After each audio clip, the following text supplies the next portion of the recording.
Senior Helpers keep seniors in their homes longer by offering fantastic in-home care and assistance. And Lucretia Jeffries joins us every month, as she does, with some interesting information. And this month it's glaucoma, correct? It is. Because it's National Glaucoma Awareness Month. Yes. So this is one of those terms that gets thrown around. I don't even know what it is. It is actually a disease that affects the optic nerve, and it basically kills off the optic nerve. About 3 million people in the United States suffer from it. Wow. About half of those people don't even know that they have it, because the early stages, it doesn't have signs or symptoms usually. Yeah, So, and that's the part that kind of made me nervous. I'm like, I Yeah. guess, obviously I don't feel my optic nerve, so I have no idea when it's working, but so there's no signs. And then it can cause irreversible blindness. correct, irreversible. So obviously it's one of those things that we need to take seriously. Who's at risk for glaucoma? Lots of people. Yeah, that's why I was At reading your 40 list and ahead of time. I over, was like, so wow, us. Us, great, terrific. It's suggested that you get an annual eye exam by an ophthalmologist. You can go a little longer than that, but you don't want to play with it if it's Right. going to make you blind.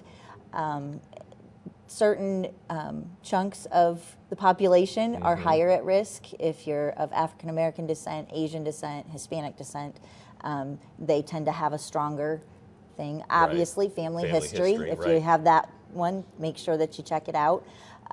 If they detect high eye pressure during an exam, they Right. make you in a higher risk category. Yeah. If you have any ongoing continuing health problems such as high blood pressure, diabetes, poor Yeah, blood I circulation. saw thin corneas. I'm like, that'd be great. The one part of my body that's thin would probably be my cornea, which is not The part supposed to that- be. exactly, you need it thick. But all of that stuff is, and of course I'm really nearsighted, so I read all this and I'm like, I've never had that conversation with my doctor about glaucoma that I'm aware of. I obviously am going to the eye doctor, but they've never brought it up. They check for it. One of Okay. those first two little screening tests that Yeah. they do at the beginning checks what your likelihood is. So if you're on their radar, they're paying attention. Well, I figure that's what it was. Maybe they just don't bring it up. I guess no news is good news in that case. Right. So how can Senior Helpers help somebody either with glaucoma or with vision problems, or where do you guys step in? Well, obviously, vision affects everything we do every day.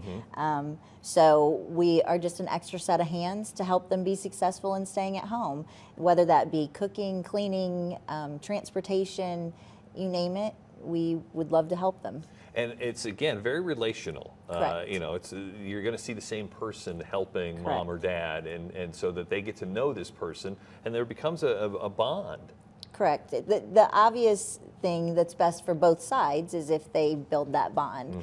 So, I tell everybody there's a lid for every jar, and every jar's lid doesn't fit every jar. So if you don't get the caregiver that, you necessarily like, then we want to fix that. So we aim to make both the person going to work enjoy their job and the person that's having the visit looking forward to that person coming. As Senior Helpers here in Fort Wayne continues to grow, you're obviously looking, I would assume, for always looking for good caregivers. Always, always.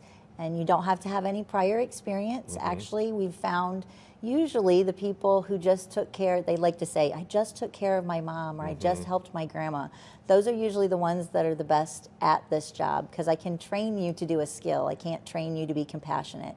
So, you don't have to have any qualifications necessary. I mean, if you do, that's great, but you don't have to. But have it's it. not medical care. This Correct, is not it is not you're medical. not bringing a licensed nurse into the home. This is all Correct. the other assistance that you might need to stay in your home longer. If you're either on the end where you need the help at home, or you need the help, maybe you're looking for something else to do outside the home, Senior Helpers, give them a call either way, or find them online at seniorhelpers.com/FortWayne-IN, or you see the phone number there on the screen.